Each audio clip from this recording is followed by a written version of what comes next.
So in 1972, John Baldessari took a series of photographs of green beans, and he asked people to choose one green bean from the lineup, and then he would move that special green bean to the next round. And he keeps repeating this until the best green bean is picked out of the bunch. And so I'm going to ask you guys, if you guys had to choose a green bean, which one would you choose? I'm going to give you a couple seconds. You can go ahead and pick one. You'll be making an aesthetic value judgment. In that split second, you're deciding that this one green bean has more value than the others. And so did you choose the smiley one? Did you choose the bendy one? The crunchiest looking one? And I wonder if you could describe how you made that choice. And so part of my job is to make intuitive judgments like that all the time. I spend half my time teaching architecture and morphology at Pratt Institute, and I spend my other half in a tiny design studio called CW&T. CW is me, and T is my wife, Taylor, and it's just the two of us, and we design lots of different things. We sometimes design buildings like this, sometimes custom fabrication machines like this, sometimes we write software like this dead simple navigation app. And we also design mass-produced products like this pen that's designed to last for a really, really long time. We also make weird art products like this single-use launch clock, which I won't explain what it is right now. But it's live on Kickstarter right now. So if everyone can get out their phones and go to kickstarter.com. I'm just joking. That's not what I'm here to talk about. I'm here to talk about the future of our design process. And so in my practice, and probably yours too, computers are indispensable tools.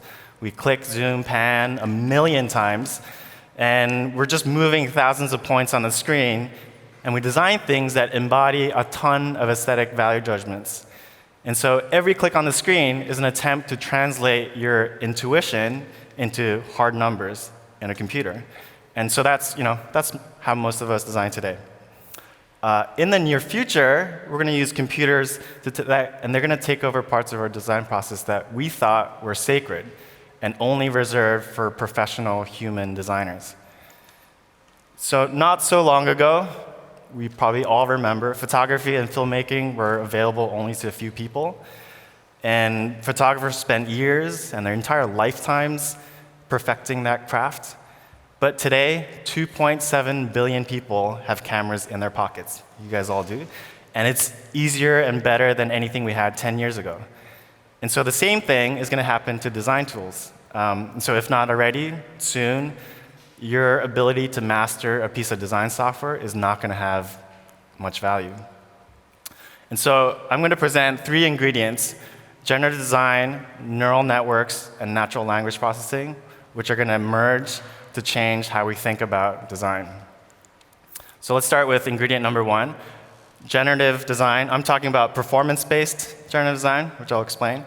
So this is a process that runs thousands of simulations in the cloud, and it can generate new designs seemingly out of thin air. It just does it.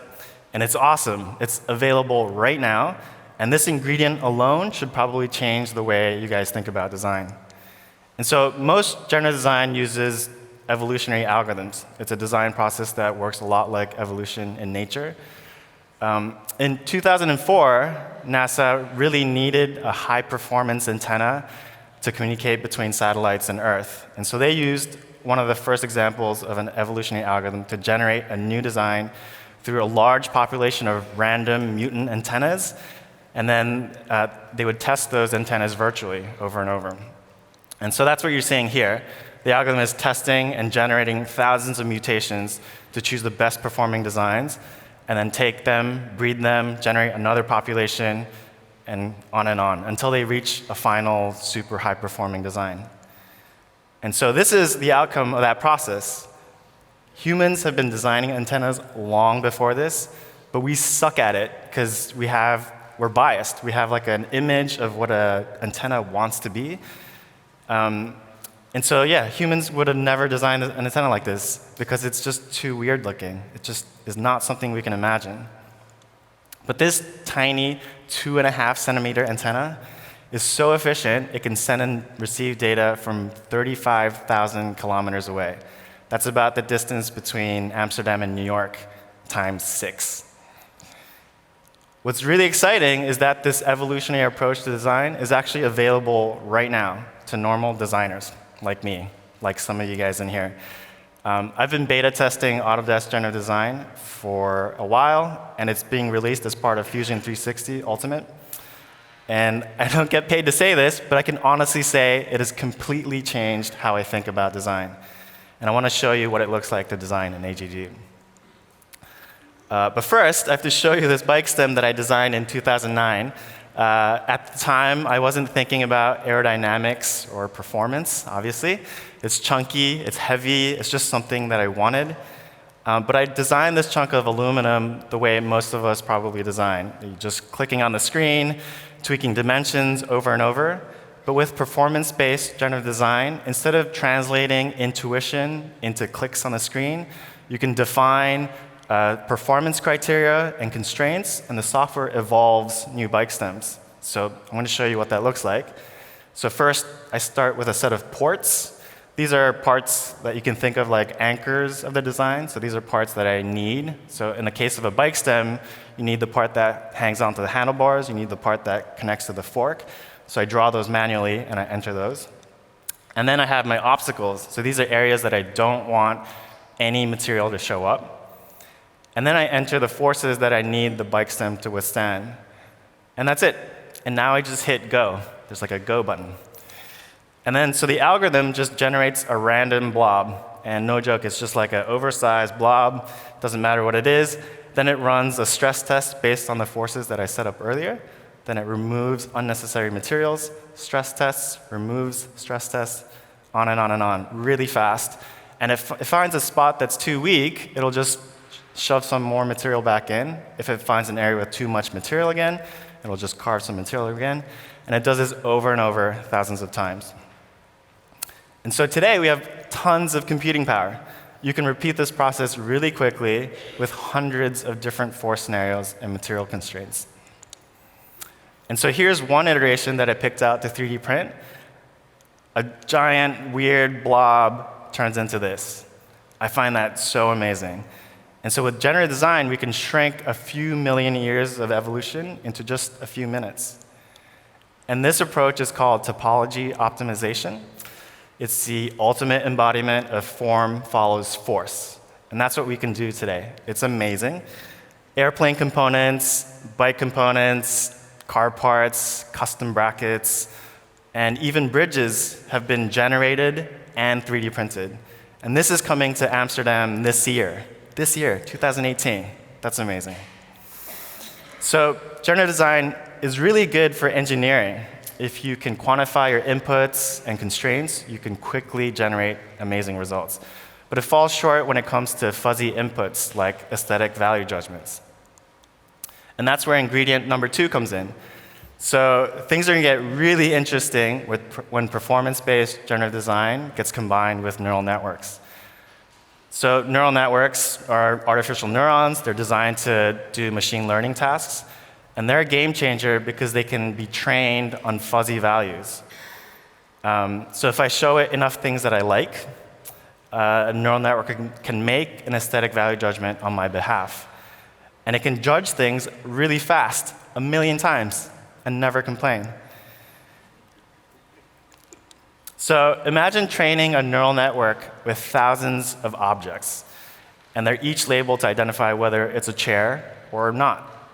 This neural network will learn what a chair is, or the essence of a chair. And so in the same way that you can teach that neural network what a chair is, you can also teach it what types of chairs you like. So you show it another 1,000 chairs, a few thousands of chairs, and each one labeled like ugly chair, comfy, boring, spicy, whatever you want. So when you say spicy chair, it knows what you're talking about.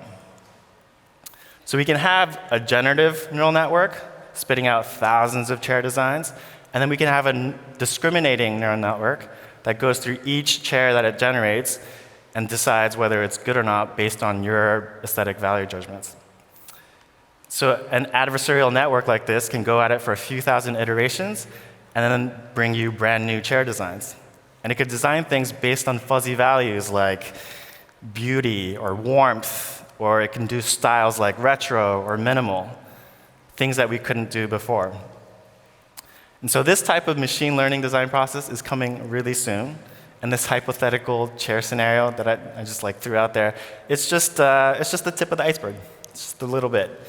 And so in the future, instead of arguing with your boss about whether a design is going to succeed or fail in the real world, algorithms will just collect vast amounts of data, feed them back into the design process, and then keep doing that automatically. No more arguing with human bosses. So just imagine neural networks tapping into Amazon product reviews to improve designs. That's probably not very far off if it hasn't already happened already, and that's the lowest hanging fruit. So here's ingredient number 3, natural language processing. It's improving really quickly, and soon we'll have meaningful conversations with machines about design. You guys probably all saw the Google Duplex demo, so I don't have to convince you about that. So imagine if you could describe in plain words what kinds of designs you want from the computer. Or imagine if you could direct the machine to a super boring, esoteric document like this one. I had to read this whole thing when I was setting up my bike stem in AGD. But in the future, the machine will read it. It'll parse the necessary data, generate thousands of bike stem designs, and then pick out the best ones based on your aesthetic value judgment, your style. So with these 3 ingredients, the next generation of tools will bring everyone 100 steps closer to design. No more software skills necessary. You'll just swipe left or right to choose designs that are generated by a machine. So these 3 ingredients, they're going to change the design industry in ways that we can't see yet. But I have a few predictions among many, but I just want to present a few. So design sampling is going to become a thing. We'll copy, paste, mix, and filter designs like how we treat digital media today. And existing designs will just become fodder for remixes and mashups. So you'll be able to generate new designs based on a thing, like an essence of a thing, like a phone, and then combine it with something like the aesthetics of like Rem Koolhaas or like Mad Max or Legos, whatever you want. Number 2, design is going to get creepy. A bot could scrape the internet for existing designs, generate new products based on your shopping habits, your likes, your dislikes, your friends' behaviors, etc. And imagine if you saw an ad today on your phone, you're like hanging on the internet, you see an ad for design for something that you sketched this morning, because the bot's been following you. And so whatever inspired you to draw that sketch this morning, the bot also got inspired. And it just went ahead and designed something for you. Number 3, the robots are coming, and they are going to take your job. And I'm talking about your super creative design job, the ones that you think and we think are all untouchable by machines. Let's say you're the boss. You want to hire a new designer. You could hire a human designer who has an ego, neuroses, asks for pay raises every 6 months. Or you could rent a neural network that's trained on petabytes of data based on your favorite designer. And that designer neural network will never complain, generate awesome designs 24/7. And number 4, design will get weaponized. So let's say if Amazon wants to influence the next election, which they might want to do, they could generate thousands of random products. And each time someone buys a product from them, they could track that person's behavior online, and they could see how that product changed that person's political stance. So people, without knowing it, they would be involved in a machine learning loop to train Amazon's neural networks to generate products that swing an election. So that might sound like a Black Mirror episode, but I should remind you that there are plenty of ways that design gets weaponized today. So for example, Facebook's original design intention to show you more stuff in your feed of stuff that you like, that was exploited plenty of ways to spread fake news and swing the US election. So that all might sound exciting to you because they're just tools, and the good guys will use good tools to do good things, the bad guys will do bad things with the tools, and that's just the nature of tools and technology. But there are problems with generative design and those ingredients, even if you're a good guy trying to do good things. Because the algorithms we interact with every day are becoming more frequent and more intimate, more complex to understand. And I might have lost you when I was talking about neural networks, but you're not alone. Even software developers often don't understand how other parts of their software work. Depending on black boxes to output design comes with a bunch of new problems. Number one, generative design in a black box generates homogeneous output. It's actually difficult to generate stuff that doesn't look like this. All the output looks like this because it only knows how to consider forces, materials, and manufacturing constraints. And what about, you could think about texture, heat gain, wind drag. But those will probably become inputs because those are easy to quantify. But the power to do that, the power to put those inputs into the software are in the hands of a few engineers. We actually can't see what's happening under the hood. So even if you think something isn't right with the software, you can just hope that the next software update addresses that problem or introduces a new input.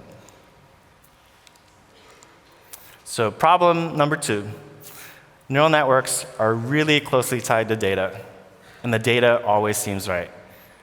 There's a long list of stories about the misuse of data, but there's one that I like to tell because it's one that happened long before big data became a thing. In 1998, Burton, the snowboard company, they noticed that their helmet sales in Japan were dismal. And that was weird because Japan is the third largest snowboarding market in the world. And so when they finally got around to asking a few Japanese snowboarders why they didn't like their helmets, they said, no, we like the designs, they're just really painful to wear. And that tiny insight led to the largest database of Asian head scans, because simply humans have different shaped heads. Today we have helmets, sunglasses, goggles that are all designed to have Asian fit versions. And Asian fit eyewear alone is a $35 billion industry today. And so before 1998, we were using measurements taken from US Air Force pilots, a few of them, and we designed helmets for everyone based on that. And that was the industry standard. And we need to be really critical of the data that we use as neural networks become part of a designer's toolset. Because the whole world doesn't look like this guy. So how can we address some of these problems? Engineers would say we need better algorithms, we need more data, and we need more engineers. Well, in that scenario, the power, again, of design is going to be in the hands of a few engineers. If we want generative design to be useful to humanity, we need to co-design with algorithms. You've probably heard of machine learning with humans in the loop. It's a thing where humans are essentially used to supervise training of neural networks because machines don't have common sense. So us humans, we're treated like crutches for a machine. Like when a neural network stumbles and it can't tell if it's looking at a cat or a toaster, humans step in and we do what any 2-year-old could do. And so I'm arguing that we need to use humans for more than just checks in the system. We need more inclusive loops. We need more mindful algorithms. I'd love to see designers become orchestrators of human-machine collaborations. We could direct people and algorithms to work together and exchange ideas. And for that to happen, we need to unblack box generative design and the 3 ingredients. And this affects everyone, whether you're a designer or not. We all need to understand what's happening in the box. So here are a few things we can do right now. And this is for everyone, regardless of your background. Number 1, just learn machine learning and AI concepts. This is super important because you can actually unblack box some of this just by learning the concepts of it. So, Google and Facebook are leading the way with machine learning, and they've open sourced all their work because they know it'll only improve if they show what's happening in the box so that people can build on top of it. So it's up to you to look inside that box. Engineers will continue to make tools for the sake of making tools, improving machine learning concepts, because that's what they do. And if we want to do good things with machine learning, we all have to get a handle on these concepts. Number two, this is also for everyone. Think about how generative design and machine learning affects your field. What are the inputs to generating your work? Which parts will be taken over by machines? And what will be left for humans 10 years from now? Number three, this is for all the designers out there. The robots are coming. They are going to take your job. So you could wait for the takeover, or you could become a robot tamer. You should try using generative design software.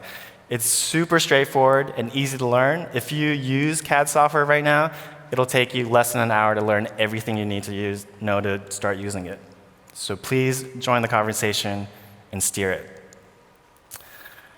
I want to end with Memo Acton's work. This is titled Learning to See. It's a neural network that he trained on thousands of images of fire, just fire. So the machine is asked to recreate what it sees from the webcam. This is what it sees. This is, it's beautiful and disturbing. And here's the same thing, but with images of the sea. Machines will only see what you train them to see. They will only learn things that you tell them to learn or teach them. But they will do things that you never told them to do.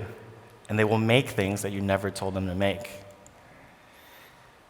Can machines make aesthetic value judgments? Yes. And us, we make aesthetic value judgments based on things we've seen. That green bean you chose in the beginning, you picked that based on an entire life's visual history. And machines aspire to do the same, and they're going to get there really soon. There's a time when photography seemed like magic, and people waited their whole life for a camera like this one to roll into town. Over the past 200 years, our interactions with technology have become more intimate and more frequent. And these days, we carry high-resolution cameras in our pockets with machine learning. Our design tools are evolving from machines that just remember what you did on a screen, just like remembering your clicks, to learning machines that we can talk to, and it can generate new designs and memorize and analyze everything that we're throwing at it. Machines are going to design things that we can't even imagine, so our role as designers has to change. Designers will become conductors rather than composers, directors rather than actors, and air traffic control rather than pilots.